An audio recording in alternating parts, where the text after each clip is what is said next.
Hey yo, what's up YouTube? It's your boy MG the producer. It's been a minute, but I'm back. Today, I'm gonna shoot a video using these two pieces right here because lately I've been feeling really, in love with the Ensoniq and the Emu brand. So I've been pairing up these two together and I'm kind of gonna give you guys a little bit of a rundown on my workflow, on my process. I'm kind of just gonna be cooking up a beat, bringing you guys along. Right now I have these two things connected. Let me show you guys a little bit how I work with them. All right, so one of the most beautiful things about the EPS 16, its ability to be able to sample at low rates is pretty amazing. So let's go ahead and show you guys what I'm talking about. As right here, you can see I currently have 80 seconds of sample time. And the reason why is because if you take a look here at my filter cutoff, it's at 20 and my sample rate's at 12.8. The reason why I'm choosing that is because that's going to be a lot more lo-fi, a lot more gritty, a lot more grimy, and pretty much this is going to be about the same sample rate you're going to be getting inside the MPC 60 series for the Akai. So sampling at 12.8 and filter cutoff with 20 is kind of like sampling at 12-bit. So if you guys want to kind of hear what that sounds like, take a listen here. So we're going to go ahead and capture this drum. Let's go ahead and get started.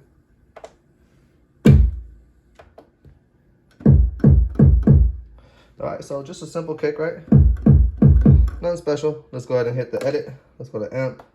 Let's hit our boost. And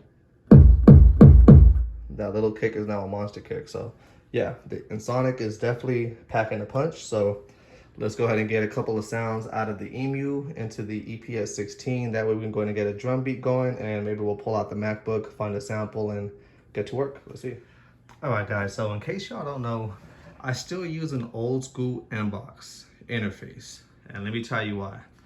I really love the converters inside of this inbox. I feel like everything that goes inside of it and comes out of it is very warm, and since I am after that sound, I continue using it. Don't get me wrong, I still have nice interfaces around here, universal audio, the Apollo and the Arrow. I have one of those, and etc. I still use this. It's very simple, basic, sucks, but it gets the job done because I like a warm sound. So let's get it. All right, guys, so we're back. I got a sample inside of the EPS 16. Unfortunately, I wasn't able to show you guys my process of sampling into the EPS 16, but it's very straightforward. I sampled, I want to say I sampled in at, let's take a look here. What did we sample in at? It was filter cut off at 20, obviously, and then the sample rate was 22.3. So like I said, that's kind of just cutting the sample rate in half on the EPS 16, which is definitely great sounding.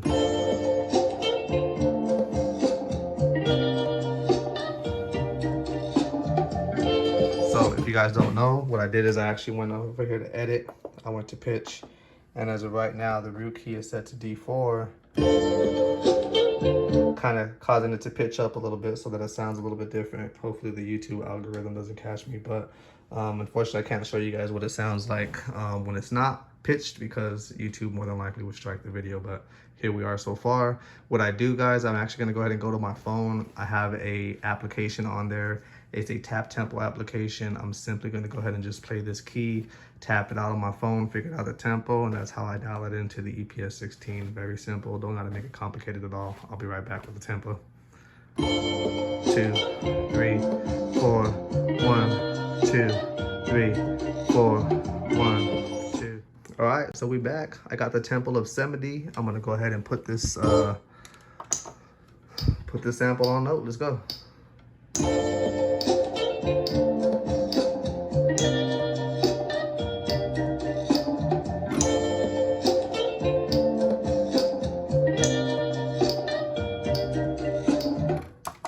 All right, so yeah, we'll keep it as 4 bars and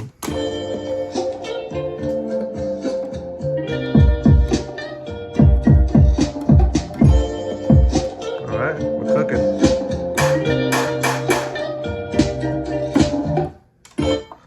All right, so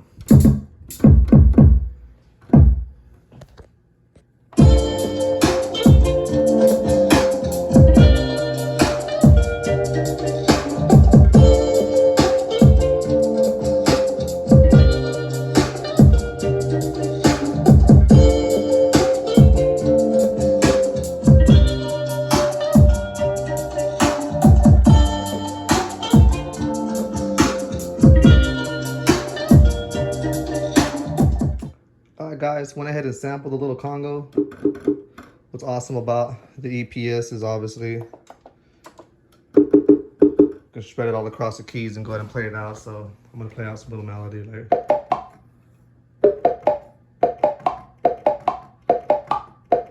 Right.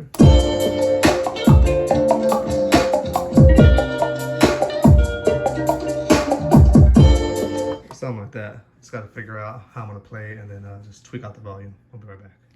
All right, so I went ahead and put the Congo melody in there. So here's what we got.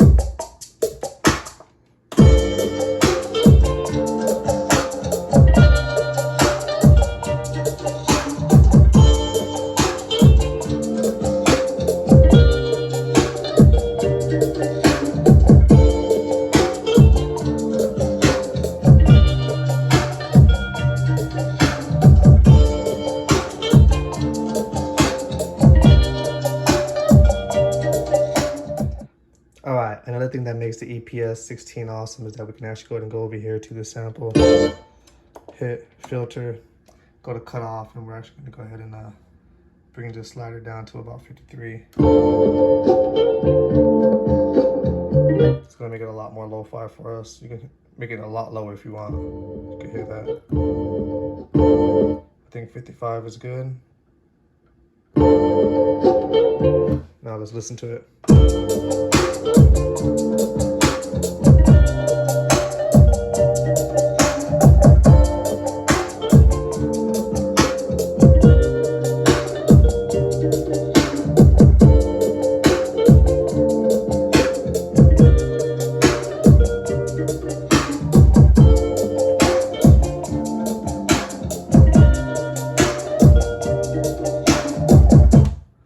So why use a 30-year-old sampler, right? This is an EPS 16 Plus, came out about 30 years ago, but if you listen to it, it sounds amazing, right? I own an MPC X, I have the 2000 Excel, I have an MPC 62, but I'll be honest with you, the EPS 16 sonically is probably one of the better machines that I pretty much have.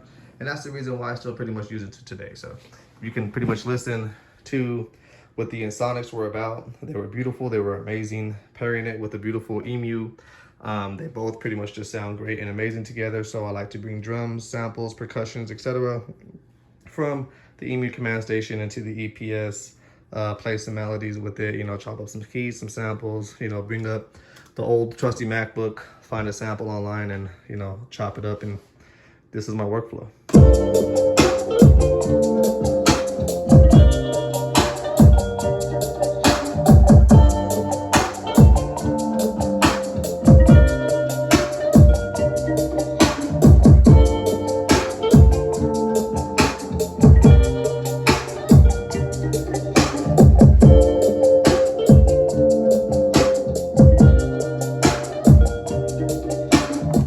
All right, guys, so I'm gonna go ahead and leave off with this one here. Just so you guys know, obviously, right, it isn't the gear, it's obviously the ear. It doesn't matter if you're using an MPC, an EPS 16, an ASR 10, the regular EPS, an SP404, it doesn't really matter. Just as long as you're pretty much feeling creative, you're feeling in the vibe, and you're feeling in the zone, just go for it. You know, this is your boy MG, the producer. Thank you guys very much for watching. This is my quick hookup on the EPS 16 Plus. Peace.